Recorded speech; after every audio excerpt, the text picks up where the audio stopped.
ചാനലിലേക്ക് ഏവർക്കും സ്വാഗതം. അപ്പോൾ എല്ലാവരും സുഖമായിട്ടിരിക്കുന്നല്ലോ, ഞങ്ങളിവിടെ സേഫായിട്ടിരിക്കുന്നു. അപ്പോൾ ഇന്ന് ഞാൻ വന്നിരിക്കുന്നത് ഒരു നാടൻ വിഭവമായിട്ടാണ് വന്നിരിക്കുന്നത്. നാടൻ ബീഫ് കറിയുടെ റെസിപ്പി ആയിട്ടാണ് വന്നിരിക്കുന്നത്. അപ്പോൾ ഈ റെസിപ്പി എല്ലാവർക്കും വളരെ സിമ്പിളായിട്ട് അതുപോലെ തന്നെ വളരെ ടേസ്റ്റി ആയിട്ട് ഉണ്ടാക്കാൻ പറ്റുന്ന ഒരു കറിയാണ്. അപ്പോൾ എല്ലാവരും തന്നെ ഇതൊന്ന് ട്രൈ ചെയ്ത് നോക്കുക. ഒത്തിരി പാടൊന്നുമില്ല, പെട്ടെന്ന് തന്നെ ഉണ്ടാക്കാം. നമ്മുടെ ചെമ്മീനച്ചാറ് എല്ലാവരും കണ്ടു എന്ന് വിശ്വസിക്കുന്നു. അപ്പം അത് അരച്ചൊക്കെയാണ് ചെയ്തിരിക്കുന്നത്. അപ്പോൾ ഇതുപോലെ നാടനാണെന്ന് വിചാരിച്ച് നിങ്ങൾ ഒത്തിരി ബുദ്ധിമുട്ടുള്ള റെസിപ്പി അല്ല, വളരെ സിമ്പിളായിട്ട് ഉണ്ടാക്കാവുന്നതാണ്. അപ്പോൾ എല്ലാവരും തന്നെ ട്രൈ ചെയ്ത് നോക്കുക കേട്ടോ. അതുപോലെ തന്നെ ഞാൻ മെയിൽ ID ഡിസ്ക്രിപ്ഷൻ ബോക്സിൽ കൊടുക്കുന്നുണ്ട്. പേഴ്സണലായിട്ട് എന്തെങ്കിലും അഭിപ്രായങ്ങൾ നിങ്ങൾക്ക് പറയാനുണ്ടെന്നുണ്ടെങ്കിൽ അറിയിക്കുക. പിന്നെ കമൻസ് ഇടുക, ചെയ്ത് നോക്കിയ ശേഷം കമൻസ് ഇടുക. ഓക്കെ, ആരെങ്കിലും എൻ്റെ ചാനൽ ആദ്യമായിട്ട് കാണുന്നുണ്ടെങ്കിൽ സബ്സ്ക്രൈബ് ചെയ്യാൻ മറക്കരുത്, ലൈക്ക് ചെയ്യുക, ഷെയർ ചെയ്യുക. അപ്പോൾ നമുക്ക് ഉടനെ തന്നെ വീഡിയോയിലോട്ട് പോകാം. ഓക്കെ, അപ്പോൾ നാടൻ ബീഫ് കറിക്കുള്ള ഇൻഗ്രീഡിയൻസ് എന്തൊക്കെയാണെന്ന് നോക്കാം. അപ്പം ഞാൻ ഇവിടെ എടുത്തിരിക്കുന്നത് 1.5 കിലോ ബീഫ് ചെറുതായിട്ട് നുറുക്കി നല്ലപോലെ കഴുകി വെള്ളമൊക്കെ മാറ്റി നല്ലപോലെ വൃത്തിയാക്കി വെച്ചിരിക്കുകയാണ്. അപ്പോൾ ഈ 1.5 കിലോ ബീഫിനുള്ള ഇൻഗ്രീഡിയൻസ് ആണ് ബാക്കിയെല്ലാം പറയുന്നത്. അതിന് ഞാൻ 3 ചെറിയ സവോള ചെറുതായി അരിഞ്ഞെടുത്തിട്ടുണ്ട്. പിന്നെ തക്കാളി 2 വലിയ തക്കാളി എടുത്തിരിക്കുന്നു. പിന്നെ ചുവന്നുള്ളി ഞാനൊരു 15 ചുവന്നുള്ളി എടുത്തിട്ടുണ്ട്. പിന്നെ അതോടൊപ്പം തന്നെ പച്ചമുളക് എടുത്തിട്ടുണ്ട്. പച്ചമുളക് 3 പച്ചമുളക് എടുത്തിട്ടുണ്ട്. പിന്നെ തേങ്ങാക്കൊത്ത്. അപ്പോൾ തേങ്ങാക്കൊത്ത് ഞാനിവിടെ എടുത്തിരിക്കുന്നത് 1 കപ്പാണ്. 1 കപ്പെന്ന് പറയുമ്പം ഏകദേശം ഒരു അരമുറി തേങ്ങ വരും. പിന്നെ വെളുത്തുള്ളി, 1 കുടം വെളുത്തുള്ളിയും ഒരു മീഡിയം സൈസ് ഇഞ്ചിയും കൂടെ ചതച്ചെടുത്തു. പിന്നെ നമ്മുടെ പെരിഞ്ജീരകം ഉണ്ടല്ലോ, അതായത് മസാല ജീരകം, അത് 1 ടീസ്പൂൺ എടുത്തിട്ടുണ്ട്. ഇനി ബാക്കി നമുക്ക് പൊടികൾ എന്തൊക്കെയാണെന്ന് നോക്കാം. അപ്പോൾ പൊടികൾ ഞാനെല്ലാം പറയുന്നത് ടീസ്പൂണിൻ്റെ കണക്കിലാണ് കേട്ടോ, ടേബിൾ സ്പൂൺ അല്ല. അപ്പോൾ ടീസ്പൂൺ ഇല്ലയെന്നുണ്ടെങ്കിൽ നിങ്ങളേതെടുക്കുക, ചെറിയൊരു സ്പൂൺ എടുക്കുക. അപ്പോൾ ചെറിയ സ്പൂണിൽ ടീസ്പൂൺ കണക്ക് പറയുമ്പം കാശ്മീരി മുളക് പൊടി ഉണ്ടല്ലോ, എരിവില്ലാത്ത മുളക് പൊടി, അത് ഞാനിവിടെ എടുത്തിരിക്കുന്നത് 3 ടീസ്പൂണാണ്. അതുപോലെ എരിവെള്ള മുളക് പൊടി 3 ടീസ്പൂണ്. പിന്നെ 6 ടീസ്പൂണ് മല്ലിപ്പൊടി എടുത്തിട്ടുണ്ട്. 2 ടീസ്പൂണ് ഗരം മസാലപ്പൊടി എടുത്തിട്ടുണ്ട്. പിന്നെ കുരുമുളക് പൊടി 1 ടീസ്പൂണ്, 1/4 ടീസ്പൂണ് മഞ്ഞൾപ്പൊടി, ആവശ്യത്തിന് ഉപ്പ്. പിന്നെ ഞാൻ ഓയിൽ എടുത്തിരിക്കുന്നത് ഇവിടെ നമ്മുടെ വെളിച്ചെണ്ണ, കോക്കനട്ട് ഓയിലാണ് എടുത്തിരിക്കുന്നത്. അതായത് നാടൻ കറി ആയതുകൊണ്ട് അപ്പം നല്ല ടേസ്റ്റ്, ഒരു നാടൻ ടേസ്റ്റൊക്കെ നമുക്ക് കിട്ടണമെങ്കിൽ കോക്കനട്ട് ഓയിൽ ഉപയോഗിക്കുന്നതായിരിക്കും നല്ലത്. പിന്നെ ആവശ്യത്തിന് കറിവേപ്പില, പിന്നെ 4 വറ്റൽമുളക് എടുത്തിട്ടുണ്ട്, ചുവന്ന മുളക് എടുത്തിട്ടുണ്ട്.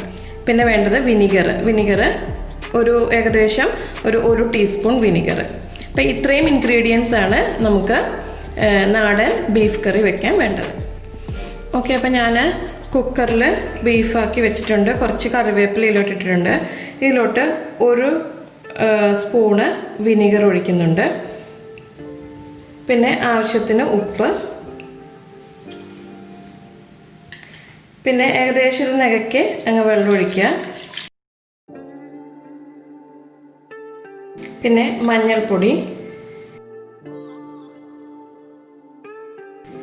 എന്നിട്ട് ഒരു വലിയ ഫ്ലെയിമിൽ 1 വിസിലും ബാക്കി ചെറിയ ഫ്ലെയിമിൽ ഒരു 3 വിസിലും നമുക്ക് അടുപ്പിച്ച് നോക്കാം. അപ്പോൾ ചിലപ്പം അത് ആ ബീഫിൻ്റെ ഇതിനെ ബേസ് ചെയ്തിരിക്കും. അപ്പം ആദ്യം ചെയ്യുന്നവർ ആദ്യം ഒരു കാര്യം ചെയ്യുക, വലിയ ഫ്ലെയിമിൽ 1 വിസിലും ഒരു 2 ചെറിയ വിസിലും കൂടെ, ചെറിയ ഫ്ലെയിമിൽ 2 വിസിലും കൂടെ ഒന്ന് അടുപ്പിച്ച് നോക്കുക. അപ്പോൾ ഞാനിവിടെ 4 വിസിൽ മൊത്തം ഒന്ന് അടുപ്പിച്ച് നോക്കുകയാണ്. അപ്പോൾ ഇനിയും വേകാനുണ്ടെങ്കിൽ ഒന്നും കൂടി വെക്കുക. അപ്പം അല്ലാത്തവർ ഒരു 3 വിസിൽ ടോട്ടൽ അടുപ്പിച്ചിട്ട് വീണ്ടും നോക്കുക. ഓക്കെ, ഞാൻ ഒരു ചട്ടി വെച്ചിട്ടുണ്ട്. അത് ചൂടായി, എണ്ണ ഒഴിച്ചു, അതും ചൂടായിട്ടുണ്ട്. ഞാനപ്പോൾ ഇതിലോട്ട് കറിവേപ്പില ഇടുകയാണ്. പിന്നെ ഇഞ്ചി വെളുത്തുള്ളി ചതച്ച് വെച്ചത്. ഓക്കെ, ഇതിലോട്ട് ഇനി നമ്മൾ സവാള അരിഞ്ഞു വെച്ചിരിക്കുന്നത്, അതുപോലെ ഉള്ളി, തക്കാളി, 3 വറ്റൽമുളക്. അപ്പം ഇത്രയും ഒന്ന് നന്നായിട്ടൊന്ന് ഉലർന്ന് വരണം. ഓക്കെ, ഇനി നമുക്ക് എല്ലാ പൊടികളും ഇടാം. ആദ്യം മല്ലിപ്പൊടി, തീ കുറച്ച് വെച്ചിരിക്കുകയാണ്. മുളക് പൊടി, കാശ്മീരി മുളക് പൊടി, മസാലപ്പൊടി, ഗരം മസാല, കുരുമുളക്, പിന്നെ നമ്മൾ എടുത്തു വെച്ചിരിക്കുന്ന പെരിഞ്ചീരകം. നന്നായിട്ട് പൊടിയുടെ എല്ലാം പച്ചമണം മാറുന്ന വരയ്ക്ക് ഒന്ന് ഇളക്കി കൊടുക്കുക. എല്ലാ പച്ചമണവും മാറി എണ്ണ ഒന്ന് തെളിഞ്ഞു വരട്ടെ. നല്ലതായിട്ട് പച്ചമുളകൊക്കെ മാറി ഉണ്ട്, എണ്ണയൊക്കെ ഇങ്ങനെ തെളിഞ്ഞ് വന്നിട്ടുണ്ട്. ഈ സമയത്ത് നമുക്ക് തേങ്ങാക്കൊത്തുണ്ടല്ലോ, അരിഞ്ഞ് വെച്ചിരിക്കുന്ന തേങ്ങാക്കൊത്തെടുക്കാം. തേങ്ങാക്കൊത്തിട്ട് നല്ലപോലെ ഇളക്കിയിട്ട്, ഇതിപ്പം വെന്ത വെള്ളമാണ്, അതായത് ബീഫ് വേവിച്ചല്ലോ. അപ്പോൾ ബീഫ് വേവിച്ചതിൻ്റെ ബാക്കി കുറച്ച് വെള്ളം ഞാനെടുത്ത് മാറ്റിയതാണ്. ഈ വെള്ളം ഇങ്ങോട്ടൊന്ന് ഒഴിക്കാം.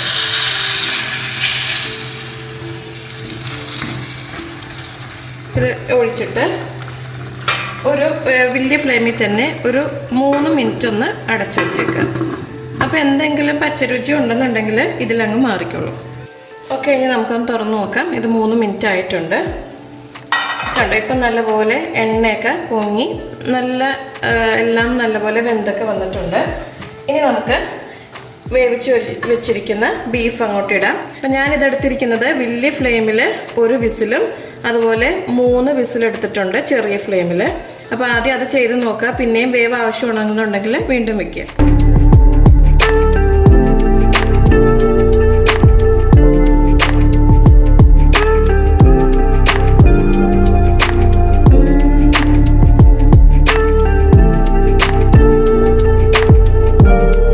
ഓക്കെ, അപ്പം ഞാൻ എല്ലാ ബീഫ് ഇതിലോട്ടിട്ടു. നന്നായിട്ടൊന്ന് ഇളക്കി കൊടുക്കുക. അപ്പം ഈ കുക്കറിൽ വേവിച്ചപ്പോഴത്തേനും ഒരു 90% അത് വേവിച്ചെടുത്തേക്കുന്നത്. ഇനി ബാക്കി നമ്മുടെ ഈ ഗ്രേവി കിടന്ന് നല്ലപോലെ കുറുകി വെന്തെടുക്കണം. അപ്പോൾ ഈ സമയത്ത് ആവശ്യത്തിന് ഉപ്പും, ഇനി പുളി ആവശ്യമാണെന്നുണ്ടെങ്കിൽ അല്പം വിനീഗറും കൂടി ഇട്ടിട്ട്, ഇനി ഗ്രേവി ആവശ്യമാണെന്നുണ്ടെങ്കിൽ കുറച്ചുകൂടെ നമ്മൾ വേവിച്ച് വെച്ചിരിക്കുന്ന വെള്ളം എടുക്കുക. ഇനി മൂടി വെച്ച് വേവിച്ചെടുക്കുക.